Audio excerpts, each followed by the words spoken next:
The start of it didn't really go to plan, with obviously crashing at the Cooks 100 and breaking my hand, which wasn't really ideal. But yeah, we just sort of got on with it and went to the Northwest. Sort of didn't do the big bikes; I wasn't fit enough for it, just to save myself for the TT. So yeah, we came to the TT with a bit on the back foot, but it wasn't too bad really. Road race would say it's the pinnacle of road racing, so it's the one we all look forward to the most. You know, everybody says that the Northwest is really a warm up for it, which is, you know, a bit bad on the Northwest behalf. But realistically, if you went through all the years of who's won the last Ironman TT, I'm sure everybody can fit to tell you is where you go through all the smaller races, no one knows. It's the one that means the most to us all.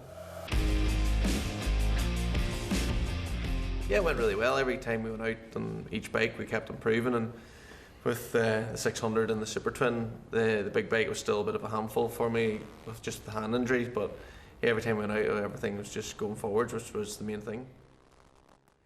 Mostly the Supersport and the Supertwin, just because I know that I can jump on them and I'm not going to be that far away. That was my main aim, was for them two classes, and to be honest, we exceeded everything we wanted to do. Yeah, just go for it really, because at the end of the day, you know, you go into the race and you could go 2 miles an hour faster that you know you could have done in practice, and the bike just becomes a different kind of animal. So, you know, you want to have the best setup you have going into the race, and you know, every time I was going out, I was trying my hardest. First warm-up lap of the first Superbike race on the Saturday morning, we were heading down Sulby Glen, and board thought it'd be a great idea to just smash myself into my face. So yeah, it was a bit of a shock to the system now, to be honest. I think I've made history. I don't think there'll be anybody ever to stand on the podium with 2 black eyes now, so that was probably one positive thing to take out of it, but yeah, it was sore now, to be fair. To be honest, once I got back from whenever I got slapped with the bird, it was my left eye. I thought my eye socket was maybe cracked or something, because my face had all swollen up and what, but not. So I had to do a medical, and then obviously I had like 10 minutes to get ready for the race. And then once I was out on the bike, I got to like the 5th lap or something, I was like, oh, jeepers, my face actually feels normal now. I was like, has the swelling come down? I think we were doing anything probably from 180 to 190 miles an hour. It was a brave slap now, to be honest. I don't know how I stayed on, or even how it didn't knock me out. First thing I do before my body actually even realises what's about to happen to me, I just try and eat, because once the nerves come on me, I can't eat at all. I've got that sick feeling coming on, and all the emotions that come with it. It's awful. You know, it's one of the worst things that could part racing, but you know, you enjoy it too at the same time, because after it you have such a relief. But yeah, I try and get food in me as quick as possible, and then just try and think of a plan of what I'm going to do, and try and not get too hyped up over it. It's weird. It's like you get not like emotional as such, because you've got all the emotions of what's going through you, you know, what could happen, or what you want to do. It's a very strange thing. It's probably the worst part of the whole thing, the build up to it, and I'm sure a lot of other people find the same thing. But once you get on the bike and you get that tap on the shoulder, it just disappears, and you get back to loving life again.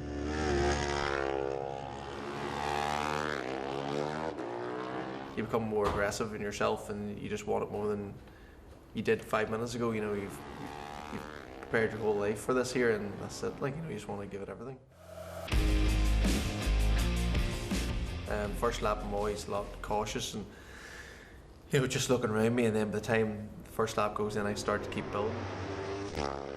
Once I get my first bitboard at Ballacrane, I wasn't too bad in the Supertwin race.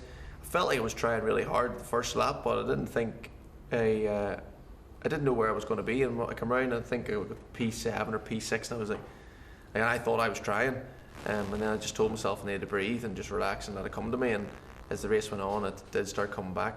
I think it was 3 or 4 of us that was actually going for 4th, 5th and 6th. So it's a strange thing, right, especially with the TT, whereas they say that the lap you think you haven't went fast, you go faster, and completely right. Because one night in practice in the Supersport, if somebody that stopped me coming out of the bungalows, place I remember most, I never breathed basically the whole lap. And if somebody had asked me what kind of lap time I'd done, I'd tell you I was doing a lap record pace, but it was actually slower.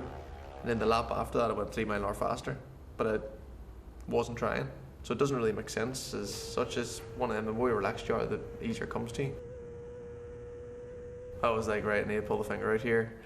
And we were having, with the wind that day, we were having issues with the bike. It wouldn't pull top gear at all. So I was panicking at that stage. I was like, hopefully there wasn't like a real mechanical issue, but it was actually the wind that was pushing us back. So Pete had passed me, and I just knew with the speed of his bike I wasn't going to be fit to, like, you know, challenge for a victory or where I was going to be. So it was just one of them, just keep the head down and just keep chipping away and not give up.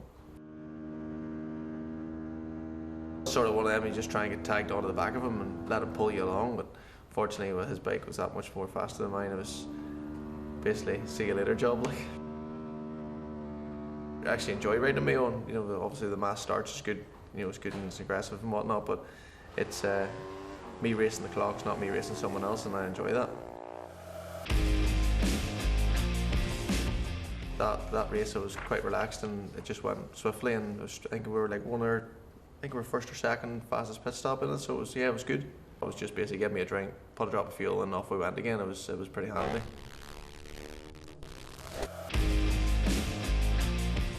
Obviously I'd seen, I think it was Jamie went out in the second lap coming into Hanley's, so I knew I obviously picked up a position there. Somebody gave me a board coming out of Sulby Glen or something. I was still in, I think it was 5th or 6th place, and I just knew that there wasn't much in it with what it was, the information I was getting on the board, so I just knew I had to keep the head down. Yeah, it was, the second lap went a lot better than the first lap did anyway.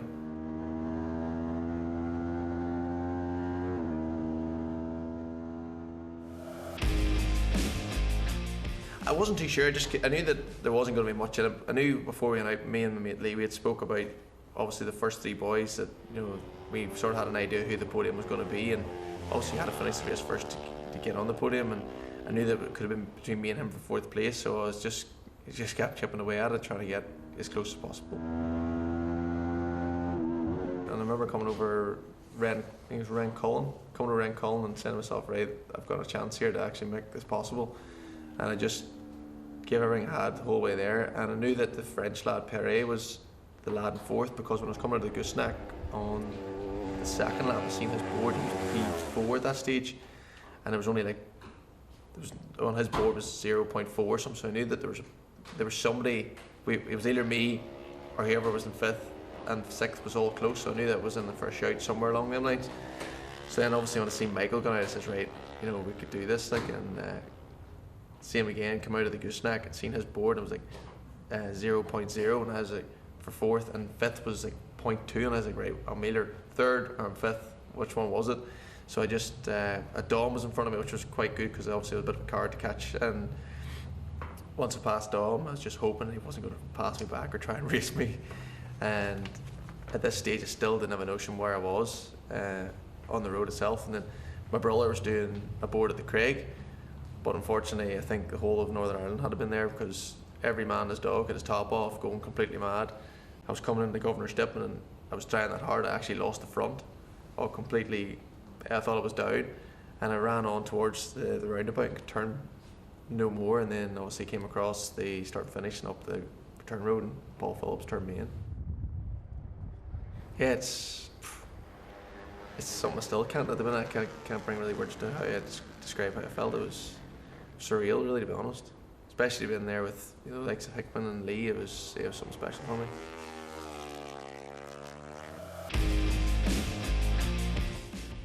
What the hell have I just done? You know, you dream of these things, you never think that you're going to fit to achieve them, and to achieve something like that it's something that I'll never forget.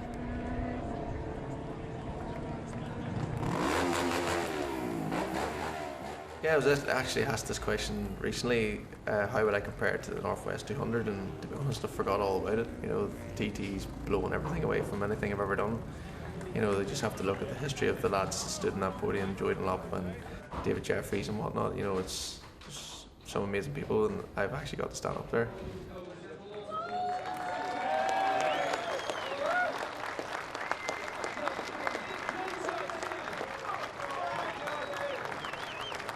Him and Hickman thought it'd be a great idea to absolutely drown me, which I thought was quite entertaining for themselves, so yeah, I'll have to return that favour one day.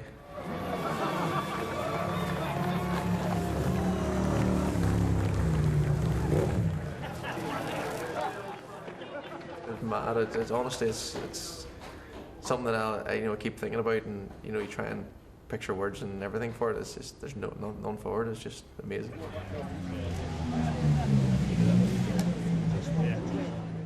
the bike was great, you know, but it was just obviously with a few issues in it that which could have been a lot better. And but at the end of the day, it finished the race and it done its job it needed to do, and you know that's all that matters really. It's a big relief doing it, but you can't wait to get back again because it's got such a hold of you. You know, everybody asks, obviously with the 2 years off, and they're like, "Oh, how are you finding not racing?" And obviously it was very strange, but once you got a taste of what we've been doing our whole lives and getting back to it again, it's what we do and what we love. Just want to go back in there again, you know. And now I've had a taste of it. I want more of it, you know, and that's the aim for next year. Yeah, it was something I'll never ever forget. You know, it was something, a dream come true.